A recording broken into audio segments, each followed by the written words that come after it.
Hey guys, Lance McCullers Jr. Welcome to episode 1 of Big Conversations. I'm here with Beth and Vergil.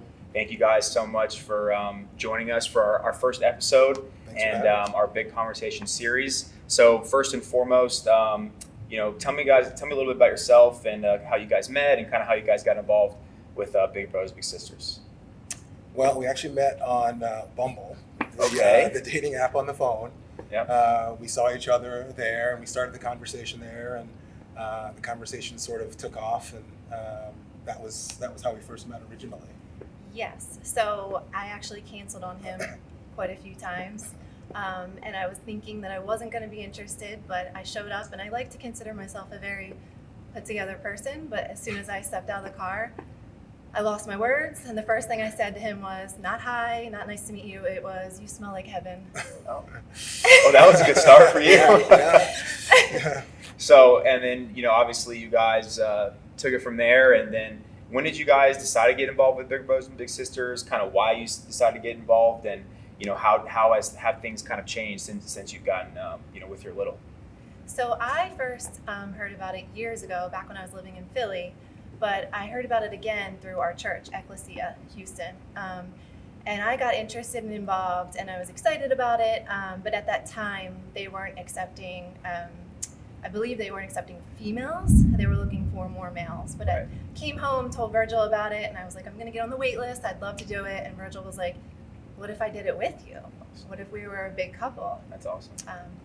Yeah, there's it's a common theme in our relationship. It's something I think being involved in something like Big Brothers Big Sisters is something that I always felt a little bit hesitant about. It's something that I thought I'd be interested in, but Beth gave me the push to get involved in it, and it's something that it's been very rewarding for us, and we've been loving it ever since. That's awesome.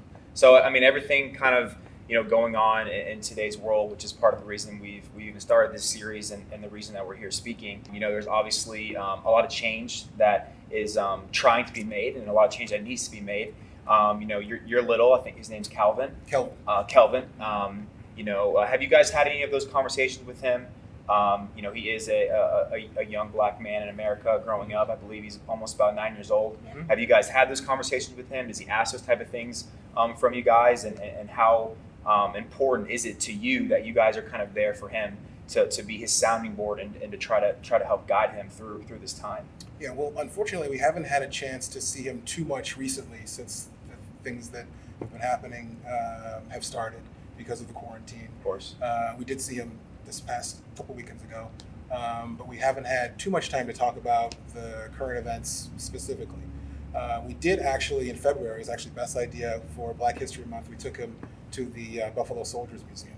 I hadn't even heard of it myself. I didn't know much about the Buffalo Soldiers there.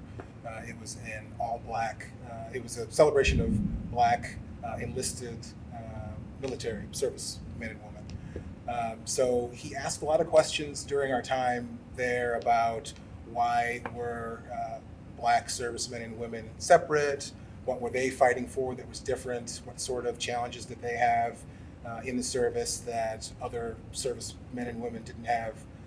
He asked a lot about, we talked about integration versus segregation. He knew of Martin Luther King, but he didn't know too much about Black history. So that was a good sort of situation to take him to and let him see the different types of ways that black, in this case, it was black servicemen and women were affected through segregation. Absolutely. And I think it was a good opportunity for me to show Kelvin my interest. And Kelvin and I learned together. Okay. And we were asking Vergil questions together. So I think for me, it just gave me the ability to show Kelvin that I wanted to learn as well. Even though I don't look like him and like Vergil, it is important to me as well to understand and know that history. Absolutely. I think that's part of, why we're here. We want people to be able to have open conversations and learn. So Vergil, as a black man in America, what kind of things do you think it's important to not only pass on to your little, but maybe other people watching, these conversations that may not understand? What are things that you want to pass to him and to other people that are trying to navigate, those issues? Well, specifically to Kelvin, I would want him to know he's like you said, he's 8 now. Yeah. I would like to hope that when he gets to be my age, when he's 41, that the world looks a lot different then than it looks like now. But I would like him to know his culture. I would like him to know his history.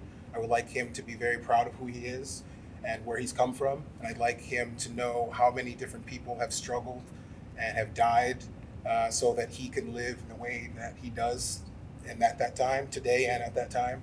I'd like him to be proud of that.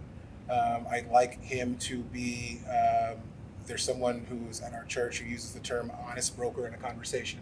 If there's someone who wants to have a conversation with him, I hope he's open to that. And if someone's having an honest broker in the conversation, then he has those productive conversations with them. And people that are willing to listen and willing to learn, he should embrace that. And he should allow them the space to learn and hear about his experience. He should know about history so he doesn't, so they say it's know your history so you're not doomed to repeat it. So Right, he should absolutely. know the struggles that have happened in the past, and he should make sure that he doesn't put himself in a position that he has to struggle in the future. Yeah. Beth, what about you? The things that you want to, continue to learn about and kind of, the advice that you would give as well. So I think for me, I want to foster an environment with Kelvin where he's feels safe with us and he can ask us questions. I know one of the questions he had asked me very organically and innocently was, I asked him, if you could ask me any question, what would it be? And he said, how did you get your hair like that? Is it really that color? Your hair looks different than what I'm used to. And those are honest questions that he's asking, and he's opening up those conversations. And I want to be able to talk to him about that and acknowledge that we look different. And that doesn't mean one of us is better or worse than the other. But we do look different, and that's fine and great. And let's talk about it and let's celebrate it and let's talk about why and where that came from. So I just want to be able to have that environment with him where we acknowledge it and we celebrate it. There's a lot of people that they say and they think that they're being inclusive when they say, oh, I'm colorblind. Right. When that's just not realistic or real at all. And there's nothing wrong with seeing color. And he should know his color. He should know other people's color. He should celebrate who he is, learn about other people's cultures and be able to celebrate with them. It's not realistic to be colorblind. It's better and more productive to understand the differences in color and to respect them, celebrate them, and learn about them. Yeah, that's an amazing point. Thank you for that. So throughout this process, getting involved with Big Brothers Big Sisters, I personally feel like with everything going on today, there's so many people out there that want to see change, that want to be a part of it. I think that this organization and these programs that are set up really help you create that change and see that change. It helps you. You get to help another generation of young people come up and try to guide them in the best way you can. So throughout this process, have you learned anything from your little? What have you learned and have enjoyed the most about being bigs and kind of about being involved with Big Brothers and Big Sisters? A lot. Where to start? I think for me personally, I am very structured, organized. I can be very serious. And I think what Kelvin has brought back into my life is play and being in the moment. I am in the moment. I am having so much fun. I don't think about anything else besides just hanging out with him and all the joy he has and what he brings, the joy he brings to our relationship. And I love Vergil unconditionally, but my favorite version of Vergil is when he's with Kelvin. And so for me, it brings me to life. So it's like unending benefits for us. And, we did this to try to be helpful and give back to our community. But I always say wholeheartedly, it has done way more for me and for our relationship than we could ever do for him. Yeah, I mean, I've learned, I didn't know I had this mentor in me.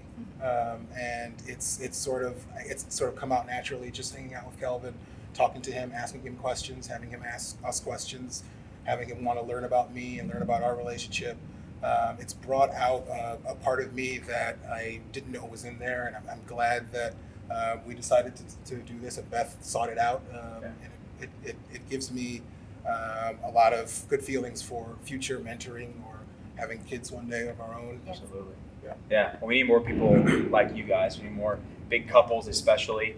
Beth touched on something earlier about the wait list for Big Brothers Big Sisters. We need men. We need men to want to be bigs and want to take that role. I think even myself, I can't jump all in yet because I can't guarantee I'm going to be in Houston for up to the minimum requirement. I think it's 3 years to be here, but I think that's something that maybe men struggle with, is kind of seeing that mentor in themselves, or seeing it, maybe as something that they're hesitant to do. Could you just elaborate a little bit more on kind of where you were initially when Beth brought you the idea, and kind of the process and how it's put out? Because I think people listening really need to kind of understand that as a man doing this is probably like the most like masculine thing possible, but some people kind of view it in a weird light. Yeah.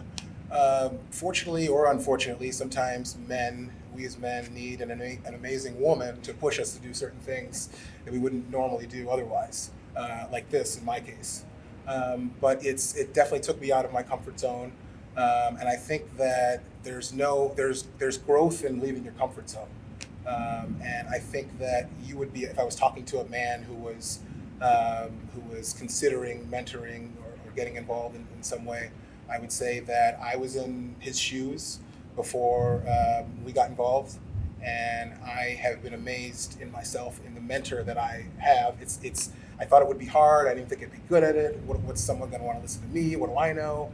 You'd be amazed at just sitting down having a conversation with a kid, 9 years old, 10 years old, a teenager, whatever, how much of a positive effect you can have on that kid, and how easy it comes to you once you start, and how impressed you will be of yourself when you leave your comfort zone and you realize the mentor that you have inside. So that's what I would say. And I see that every time we see Kelvin, so Vergil and I are very passionate about health and wellness and fitness, and we try to talk to Kelvin a little bit about that, and just healthy habits, healthy eating. And I see it every time we go to pick him up again, and he jumps in the car and he'll say something to Vergil that he saw Vergil do, like, I'm drinking, I'm hydrating like you, Vergil. So he's just, he watches Taking him, water. he listens. Absolutely. Yeah. Yeah, little things go a long way. I think that sometimes, as you said, as adults or grown-ups, we kind of get lost in the moment, but the effect that you guys are having on your little is amazing. So I keep talking about, like, the main purpose of this series in general is to have honest, open, transparent conversations. A lot of people are talking, a lot of people are giving their opinions, and maybe not all people are willing to listen. So the people are listening right now. What is something that you would like them to know, either about you, your experiences, your little, or just the program as a whole? I would say that, like Beth said, we'd like to think that we've given a lot to Kelvin to enrich his life, but we know that he has given a lot to us and enriched our lives. And I would say that if someone were on the fence and thinking about whether or not to get involved, you'd be amazed at the person that you become when you become a big, and when you see the growth in yourself just by mentoring somebody else. It's a two-way street, definitely, in terms of the enrichment. And I think we have a lot to learn from kids. I think if we would listen a little bit more, if we would watch the way Kelvin is organically and naturally with me, with Vergil, I think being a white woman, listening, that is my job right now.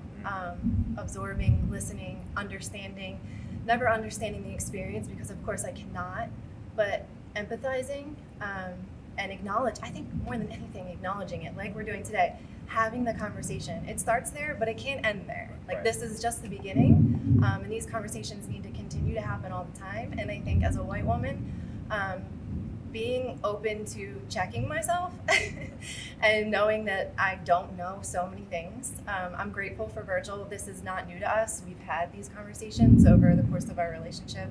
We've talked about it, we've cried about it, we've had lots of really real conversations, and I think that's what's going to start the change. It's not going to be the change, but it's going to start it. So it needs to start. Absolutely. Yeah.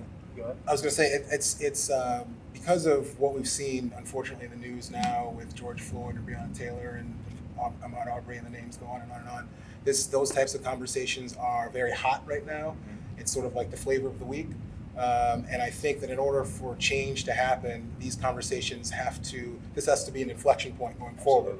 So it has to be like a permanent change that happens because of 2020. It has to be like, this was the point in which certain things changed going forward. So that's why I'm hoping that when Kelvin gets to be my age, that a lot of these conversations are a lot more open and transparent, and there's a lot more people that are willing to change. Yeah, absolutely. I think that is my take on Big Bros and Big Sisters is lasting change. And I think that is the best thing about the program as a whole. You get to act on your ambitions to create change, and it gets to be lasting change. And I think that's what you touched on. It is, I don't want to call it the flavor of the week, but it's what what you see, it's what everyone's talking about. And like you said, there has to be a point in time where the news cycle can't just roll over anymore. Right. We can't wait for the next big thing to happen, for these things to re-spark, because they happen far too often. There has to be change, and has to be lasting change, Yes. which is why we've tried to create this big conversation, and we're hoping to people kind of can see where we're coming from as far as an organization, hoping more people get involved to create change and create lasting change. So I can't thank you guys enough for joining us for our first episode. Thanks You guys for having us. are Thank you so much. amazing people and amazing bigs, and we're very lucky. Yes, amazing little. We're very lucky that you guys are part of Big Bros and Big Sisters. Thank you so Happy much. to do it. Yes. Absolutely.